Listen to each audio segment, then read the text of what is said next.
Hello guys, welcome to Solutionpedia. जैसे कि आपको सबको पता है, Maulana Abul Kalam Azad university of technology ने अपने online applications for CET and GMAT 2021 session के लिए अपडेट कर दिया गया है और हम उसके होम पेज पे हैं। जैसे कि आपको दिख रहा है अबाउट सीईटी, यहाँ पे कुछ इन्फॉर्मेशन दी गई है एंड अबाउट जीमैट। तो नीचे आके अब हम लोग को मिल रहा है कि कुछ इंपॉर्टेंट डेट्स यहाँ पे लिखा गया है। Date of commencement of online registration for CET is 15th April, date of commencement of online registration for GMAT is 15th April and date of closing of online registration is 30th May 2020। So basically form का starting date start हो चुका है 15th April से ही for CET and GMAT for both the courses के लिए forms available हो चुके हैं और इस ऑनलाइन फॉर्म के लास्ट डेट है 30th May 2020। और यहाँ पे आपको दिख रहा है steps for online registration. But पहले हम लोग देख लेते हैं एजुकेशन क्वालिफिकेशंस को। सो एलिजिबिलिटी फॉर सीए, कौन कौन से कैंडिडेट्स इस एग्ज़ाम के लिए एलिजिबल होंगे। तो बेसिकली यहाँ पे बताया गया कि जिन्होंने पास अपने हायर सेकेंडरी एग्ज़ाम्स को जिन्होंने पास किया है और जो अपीयर कर रहे हैं वो लोग यहाँ पे एप्लीकेबल हैं। तो जो कैंडिडेट्स ग्रुप ए के लिए अप्लाई करेंगे उन लोग के लिए इंग्लिश एक मैंडेटरी सब्जेक्ट होना चाहिए अपने 10+2 लेवल के लिए। ग्रुप बी के अंडर में जो कैंडिडेट्स अप्लाई करेंगे उनके लिए English as a mandatory subject होना चाहिए और या तो मैथ्स या तो स्टैटिस्टिक्स या तो बिजनेस मैथमेटिक्स या तो इंफॉर्मेटिक्स प्रैक्टिस या तो आईटी या तो कंप्यूटर साइंस या तो कंप्यूटर एप्लीकेशन, इन सारों में से कोई भी एक होना चाहिए अपने 10+2 लेवल के लिए।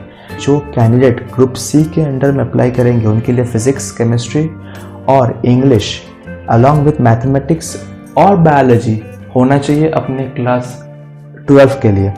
और ग्रुप डी और ग्रुप ई के अंडर में जो भी कैंडिडेट्स अप्लाई करेंगे उनके लिए 3 ईयर बैचलर्स डिग्री होना ज़रूरी है। सो बेसिकली यहाँ पे जो पॉइंट्स दिए है वो एलिजिबिलिटी फॉर सीईटी के लिए है और यहाँ पे eligibility for GMAT. So basically यहाँ पे एलिजिबिलिटी क्राइटेरिया फॉर जीमैट रखा गया है, देख लेते हैं। Minimum qualification for admission to MBA, MHA और AICTE, इन सारे कोर्सेज में अप्लाई करने के लिए आपको बैचलर डिग्री होना चाहिए या तो आर्ट्स में या साइंस में या कॉमर्स में या इंजीनियरिंग टेक्नोलॉजी, मेडिकल, डेंटल या तो एग्रीकल्चर में होना चाहिए। और अदर प्रोफेशनल कोर्सेज भी अप्लाई कर सकते हैं जो कि रिकग्नाइज्ड यूनिवर्सिटी से बिलोंग करते हैं। Now the candidates who will appear in the final exam to be held in 2019 में अप्लाई। नाउ जो भी कैंडिडेट्स का फाइनल एग्ज़ाम 2019 में हो चुका है वो भी अप्लाई कर सकते हैं। तो हम लोगों ने यहाँ पे एजुकेशन क्वालिफिकेशन के बारे में देख लिया है। फिर नेक्स्ट हम जाएंगे पेमेंट ऑफ फीस के बारे में।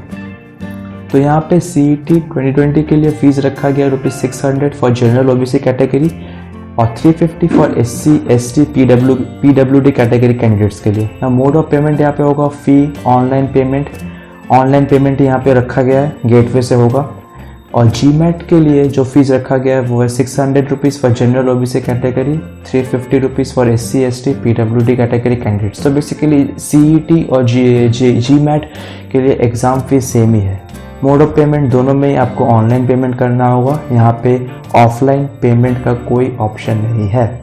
फिर देख लेते हैं स्कीम ऑफ एग्जामिनेशन के बारे में। सो बेसिकली यहाँ पे जो बताया गया है कि एग्ज़ाम पैटर्न किस तरह का होगा। सो बेसिकली ग्रुप ए के अंडर में आपको होगा general knowledge, logical reasoning, English, numerical ability. Group B के अंडर में होगा series, logical reasoning, English, general mathematics. और ग्रुप सी के अंडर में होगा आपका physics, chemistry, logical reasoning, English, mathematics और बायोलॉजी। सो मैथमेटिक्स और बायोलॉजी में कोई भी एक सब्जेक्ट जो भी आपका ग्रेजुएशन सब्जेक्ट है उसके बेसिस पे होगा। और ग्रुप डी के अंडर पे यहाँ पे बताया गया है general knowledge, logical reasoning, English, mathematics और बायोलॉजी। सिमिलरली यहाँ पे भी वही चीज़ मैथमेटिक्स और बायोलॉजी में आपका और है, आप जिस भी सब्जेक्ट से आपने ग्रेजुएशन कंप्लीट किया है उस सब्जेक्ट के ऊपर आपका टेस्ट होगा। और ग्रुप ई में रखा गया है general knowledge, logical reasoning, English and numerical ability. The written test for common entrance test CET will be conducted on syllabus as detailed in the table above, जो कि मैंने आपको बता दिया है। Written examination will be comprised of 50 questions of MCQ type, 2 marks each and will be of 90 minutes duration. So basically आपको यहाँ पे 50 questions अटेम्प्ट करने होंगे जिसके प्लस मार्क्स 2+ मार्क होंगे और आपको ड्यूरेशन दिया जाएगा 90 मिनट्स का। फॉर GMAT के लिए जो रखा गया पैटर्न वो है ड्यूरेशन होगा आपका 2 आवर्स को, नंबर ऑफ क्वेश्चंस होंगे आपके 100, क्वेश्चन टाइप होंगे MCQs, question paper pattern to be asked. So यहाँ पे बताया गया है जनरल इंग्लिश के 40 क्वेश्चंस होंगे जो कि 40 मार्क्स कैरी करेंगे, मैथमेटिक्स के आपके 40 क्वेश्चंस होंगे जो कि 40 मार्क्स कैरी करेंगे, लॉजिकल रीजनिंग के आपके 20 क्वेश्चंस होंगे जो कि 20 मार्क्स कैरी करेंगे। सो टोटल मिला के आपको यहाँ पे 100 क्वेश्चंस अटेम्प्ट करने हैं for GMAT and the total marks allotted for it is 100 marks. So इसके बाद हम लोग देख लेते हैं मेन चीज़ जो कि है हाउ टू अप्लाई। तो यहाँ पे बहुत सारे स्टेप्स बताया गया है अप्लाई करने के लिए, मैं आपको करके दिखा देता हूँ बेसिकली, तो आपके लिए बहुत हेल्पफुल होगा। फर्दर कोई भी आपको डाउट होगा तो आप हमें कांटेक्ट कर सकते हैं, या तो कमेंट कर सकते हैं, या तो आप हमें मेल कर सकते हैं, हम आपका प्रॉब्लम का सलूशन ज़रूर देंगे। सो यहाँ पे जैसे कि बताया गया सिलेक्ट अप्लाइड ग्रुप, यहाँ पे बहुत सारे ग्रुप्स है। ग्रुप A के अंडर में ये सारे कोर्सेज अवेलेबल होंगे आपका, फिर ग्रुप C के अंडर में ये सारे कोर्सेज होंगे, फिर ग्रुप D के अंडर में ये सारे कोर्सेज होंगे, और ग्रुप E के अंडर में ये सारे कोर्सेज होंगे। फिर आपको ग्रेजुएशन स्ट्रीम सेलेक्ट करना है, फिर आपको आपका फुल नेम देना होगा, आपका जेंडर देना होगा, फिर कैटेगरी में आपको general, SC ST OBC A या तो OBC B, physical challenge, date of birth, mobile number, email ID. यहाँ पे एक इम्पॉर्टेंट पॉइंट है, जो भी आप अपने मोबाइल नंबर्स को इनपुट दे रहे हैं यहाँ पे वो एक्टिव होना चाहिए, क्योंकि उस मोबाइल नंबर में आपका एक ID और पासवर्ड आएगा जो आपको फ्यूचर रेफरेंस और पेमेंट के लिए हेल्प करेगा। या तो ये नंबर आपका मोबाइल नंबर में आ सकता है, ये इंफॉर्मेशन आपके मोबाइल नंबर में आ सकता है, या तो ईमेल आईडी में आ सकता है। फिर आपको एक सिक्योरिटी कोड भरना होगा, फिर आपको सबमिट करना होगा। जैसे आप सबमिट कर देते हैं आपके ईमेल आईडी या तो फ़ोन में एक ID और एक पासवर्ड आ जाएगा। फिर आपको वही ID और पासवर्ड लेके एप्लीकेंट लॉगिन फॉर CET में आपको प्रेस करना है। जैसे कि आपको दिख रहा है यहाँ पे आपको रजिस्ट्रेशन नंबर मांगा गया है, पासवर्ड मांगा गया है, और सिक्योरिटी कोड जो यहाँ पे कैप्चा दिख रहा है वो आपको एंटर करना है। ये रजिस्ट्रेशन नंबर और पासवर्ड आपको या तो मेल और या तो मोबाइल नंबर के सहारे आपको दे दिया जाएगा। फिर आपको लॉगिन करते ही आपका बेसिक डिटेल्स यहाँ पे शो होगा, फिर आपको पेमेंट मोड में ले जाया जाएगा जो कि एक ऑनलाइन पेमेंट होगा।